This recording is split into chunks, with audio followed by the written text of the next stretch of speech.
Vous êtes de plus en plus nombreux à nous suivre et à participer à l'évolution de la chaîne Afrique N24, et sincèrement nous tenions à vous en remercier. Nous lisons tous vos commentaires qui enrichissent le débat et vraiment nous vous demandons de nous soutenir, en vous abonnant et en aimant les vidéos pour une large diffusion, et pour continuer à avoir une ligne éditoriale indépendante, et vous proposer de nouvelles émissions toujours de plus en plus enrichissantes. Encouragez et protégeons la communauté Afrique N24, en vous abonnant et en cliquant sur le pouce bleu j'aime sur les vidéos que vous visualisez. Ne restons pas passifs, soyons actifs. Merci et à bientôt. Le bulletin d'information de ce jour.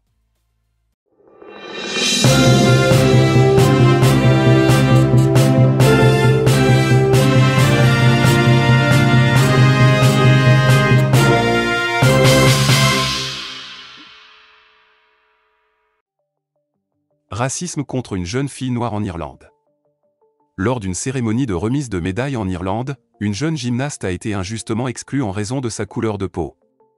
Alors qu'elle attendait patiemment son tour, une professeure l'a brutalement ignorée, suscitant l'indignation de la superstar américaine Simone Biles, qui a exprimé sa réprobation sur les réseaux sociaux.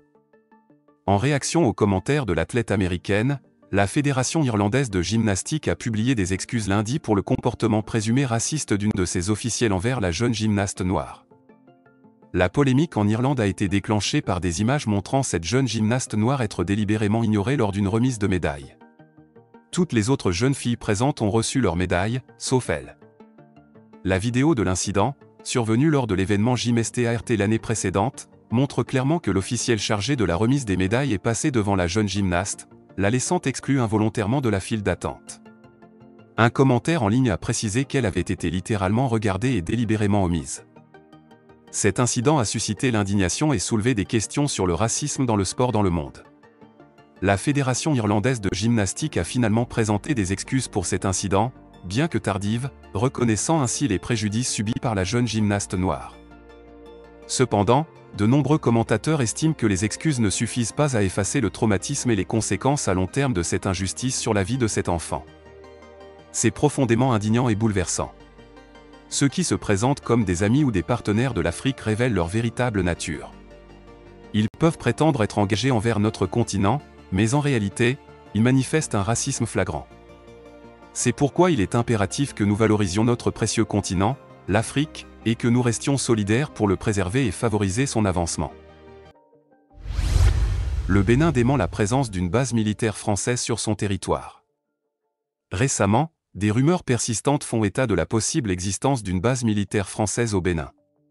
Face à ces allégations persistantes au sein de l'opinion publique, le porte-parole du gouvernement béninois a une fois de plus fermement démenti ces informations. Wilfried Léandre Mbedji, le porte-parole du gouvernement béninois, a catégoriquement réfuté l'idée d'une base militaire française au nord du pays lors d'une réunion avec la presse locale vendredi dernier.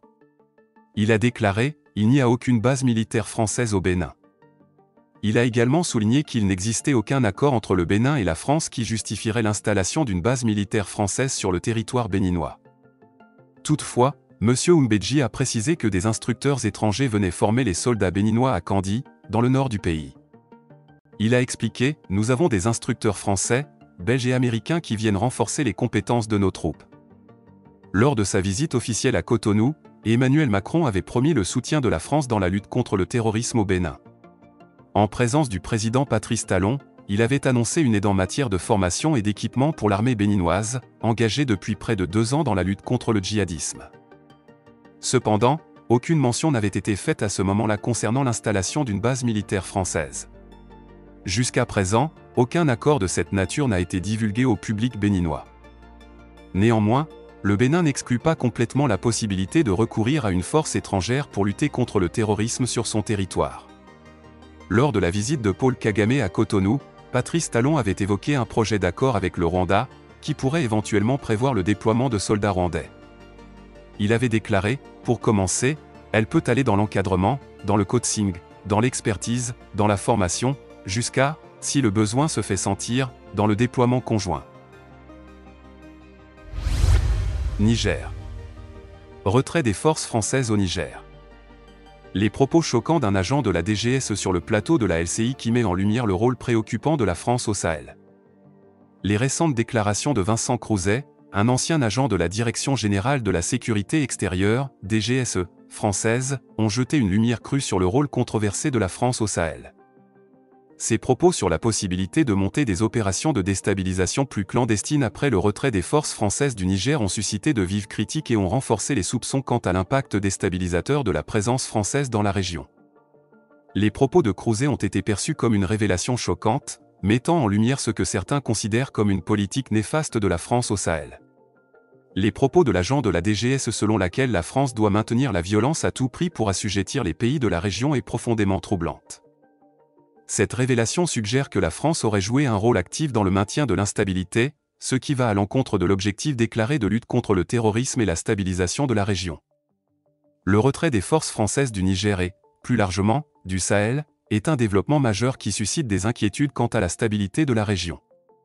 Le Sahel est déjà aux prises avec des défis sécuritaires considérables, notamment la menace terroriste, les conflits ethniques provoqués et les crises humanitaires. Avec ces propos, le départ des forces françaises ne créera pas un vide qui pourrait être exploité par des groupes armés et des acteurs hostiles à la stabilité de la région mais plutôt le contraire. L'Alliance des États du Sahel, récemment créée, prend une importance cruciale.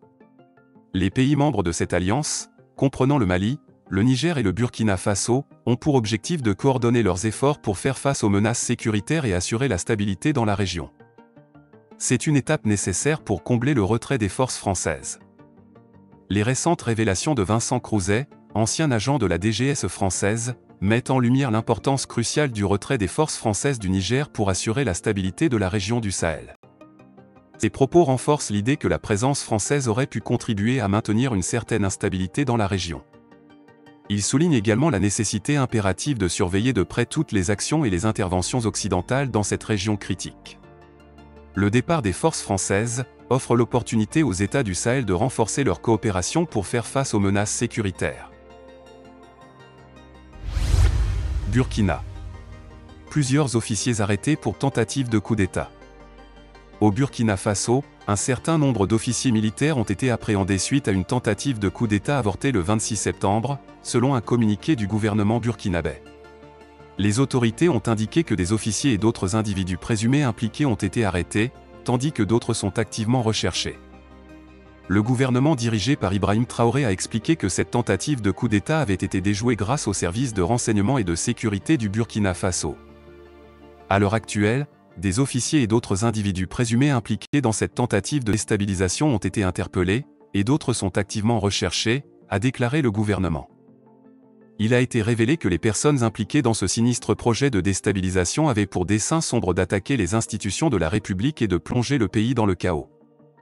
Les autorités burkinabées ont souligné que ces individus étaient motivés par des intérêts contraires à la dynamique de reconquête de la souveraineté nationale et territoriale du pays. Le gouvernement a exprimé son indignation envers les officiers impliqués, soulignant le fait que leur serment était de défendre la patrie. Ils ont regretté que ces officiers aient choisi de s'engager dans une entreprise aussi néfaste visant à entraver le progrès du peuple burkinabé dans sa quête de souveraineté et de libération totale face aux groupes terroristes qui cherchent à la servir. Le gouvernement a également salué l'action patriotique des forces de défense et de sécurité qui ont réussi à mettre un terme à cette entreprise.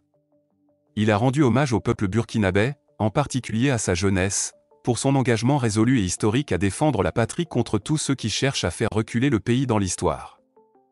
Le gouvernement a promis que toute la lumière serait faite sur cette affaire et a d'ores et déjà disculpé le chef d'état-major général des armées et l'ambassadeur du Burkina Faso au Ghana, qui avaient été accusés sur les réseaux sociaux de complicité. Les enquêtes en cours permettront de démasquer les instigateurs de ce complot, conclut le communiqué officiel. Nous voici à la fin de ce Flash Info, et nous espérons vivement qu'il vous a été agréable. Nous sommes impatients de recueillir vos impressions, alors n'hésitez pas à nous les partager dans la section des commentaires si vous avez trouvé ce bulletin informatif. En outre, nous avons remarqué que de nombreux spectateurs n'ont pas encore souscrit à notre chaîne. Votre soutien est crucial pour nous permettre de continuer à créer du contenu captivant pour l'Afrique des libertés. Pour nous encourager, veuillez cliquer sur le bouton j'aime. Exprimez votre soutien en appréciant et en partageant cette vidéo afin d'aider l'algorithme de partage massif de YouTube. N'oubliez pas non plus de vous abonner et d'activer la cloche de notification pour être tenu informé de nos prochains bulletins d'information. Dans notre engagement continu à promouvoir le progrès positif en Afrique, nous vous remercions de nous suivre. À bientôt. Likez la vidéo si ce n'est pas déjà fait. Laissez aussi votre point de vue en commentaire. Abonnez-vous et cliquez aussi sur la petite cloche de notification pour ne rien rater de nos prochaines vidéos. N'oubliez pas de partager aussi la vidéo et de la liker.